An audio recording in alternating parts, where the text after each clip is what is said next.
আসসালামু আলাইকুম আরহামতুল্লাহি আবরাকাতুহু। বিওয়ার, আশা করি সবাই ভালো আছেন।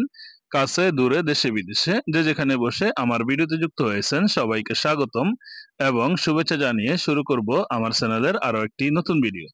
আপনারা যারা হিন্দি ভাষায় কথা বলা শিখতে চান আমাদের চ্যানেলটি সাবস্ক্রাইব করে পাশে থাকবেন।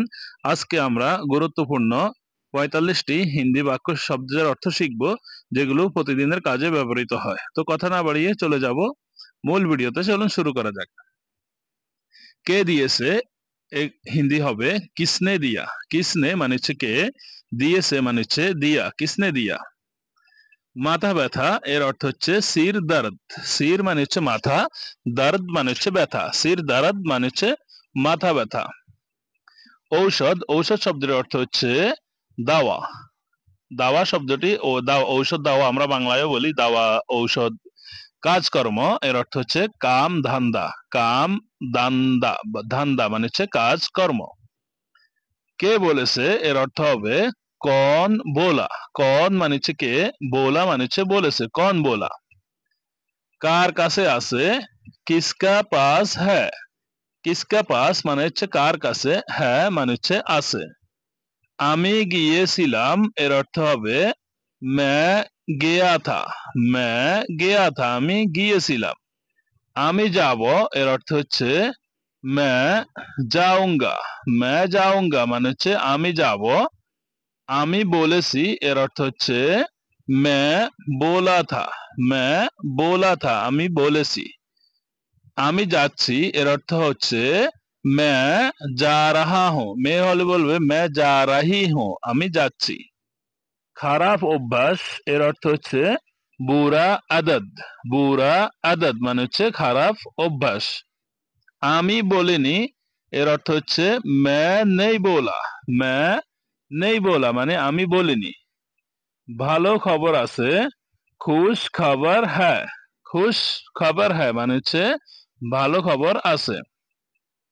আমার সাথে ধরো এর অর্থ হচ্ছে মেরা সাথ পাকড়ো। মেরা সাথ পাকড়ো। আমাকে সাহায্য করো এর অর্থ হচ্ছে মুঝে মদদ করো। মুঝে মদদ করো আমাকে সাহায্য করো। অনেক কষ্ট এর অর্থ হচ্ছে বহুত তাকলিফ। বহুত তাকলিফ মানে হচ্ছে অনেক কষ্ট। ব্যথা পেয়েছি এর অর্থ হচ্ছে চোট লাগা। চোট লাগা মানে হচ্ছে ব্যথা পেয়েছি। আমি কেন এর অর্থ হবে মে কেউ। মে কেউ মানে হচ্ছে আমি কেন। অনেক ব্যথা এর অর্থ হচ্ছে বহুত দর্দ। বহুত দর্দ মানে হচ্ছে অনেক ব্যথা। কেন নয় এর অর্থ হচ্ছে কেউ নেহি। কেউ নেহি মানে হচ্ছে কেন নয়। কাছে আসো এর অর্থ হবে পাস আও। পাস আও মানে হচ্ছে কাছে আসো। এটা ভালো না এর অর্থ হচ্ছে ইয়ে ঠিক নেহি হ্যায়। ইয়ে ঠিক নেহি হ্যায় এটা ভালো না। খুব ভালো এর অর্থ হচ্ছে বহুত আচ্ছা হ্যায়। বহুত আচ্ছা হ্যায় মানে হচ্ছে খুব ভালো। এমন করো না এর অর্থ হবে ऐसा मत करो। ऐसा मत करो মানে হচ্ছে এমন করো না। তাড়াতাড়ি আসো এর অর্থ হচ্ছে জলদি আও। জলদি আও মানে তাড়াতাড়ি বা দ্রুত আসো। তাড়াতাড়ি করো এর অর্থ হচ্ছে জলদি করো। জলদি করো মানে হচ্ছে তাড়াতাড়ি করো। এখানে আসো এর অর্থ হবে ইধার আও। ইধার আও মানে হচ্ছে এদিকে আসো। আমি কেন এর অর্থ হবে मैं क्यों। मैं क्यों। আমার সাথে আসো মেরা সাথ আও। মেরা সাথ আও মানে হচ্ছে আমার সাথে আসো। ধীরে চলো এর অর্থ হবে আরাম সে চলো। আরাম সে চলো বা ধীরে হাঁটো, আরাম সে চলো সেটা হবে ধীরে কথা বলো। এর অর্থ হবে আরাম সে বাত করো। আরাম সে বাত করো মানে ধীরে কথা বলো। এটার নিচে ধরো, ইসে নিচে সে পাকড়ো।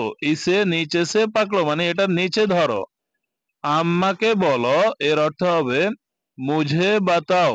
মুঝে বাতাও মানে হচ্ছে আমাকে বলো। আবার করো এর অর্থ হবে ফির সে করো। ফির সে করো মানে হচ্ছে আবার করো। ময়লা এর অর্থ হবে গান্দা, গান্দা অথবা গান্দিগি মানে হচ্ছে ময়লা। কেমন এর অর্থ হচ্ছে কাইসা, কাইসা মানে হচ্ছে কেমন।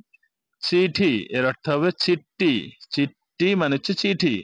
জবাব এর অর্থ হচ্ছে জবাব। যদি আপনাকে কেউ বলে যে জবাব দো মানে হচ্ছে জবাব দাও। কেমন আছো তাহলে বলতে হবে कैसे हो, कैसा हो এভাবে বলতে হবে। कैसा हो, कैसा মানে হচ্ছে কেমন মানে কিভাবে। এ- জুতা এর অর্থ হবে জুতা। আমরা বাংলা হিন্দিতে জুতা, এই অনেক ক্ষেত্রে অন্যান্য দেশেও জুতা বলে, কেউ জুতি বলে। স্যান্ডেল, স্যান্ডেলকে হিন্দিতে বলা হয় চপ্পল, চপ্পল মানে হচ্ছে স্যান্ডেল। নতুন এর অর্থ হবে নয়া, নয়া মানে নতুন। পুরাতন এর অর্থ হবে পুরানা, পুরানা মানে হচ্ছে পুরাতন। মেরা চপ্পল পুরানা হো গয়া মানে হচ্ছে আমার স্যান্ডেল পুরাতন হয়ে গেছে। বন্ধুরা, আশা করি ভিডিওটি আপনাদের ভালো লেগেছে। ভিডিওটি কেমন হয়েছে, কেমন লেগেছে সেটা অবশ্যই কমেন্ট বক্সে কমেন্ট করে জানাতে ভুলবেন না। বন্ধুদের মাঝে ভিডিওটি শেয়ার করবেন যাতে করে আপনার বন্ধুরাও ভিডিওটি দেখে শিখতে পারে। সবাই ভালো থাকবেন, সুস্থ থাকবেন। আল্লাহ হাফেজ। আসসালামু আলাইকুম।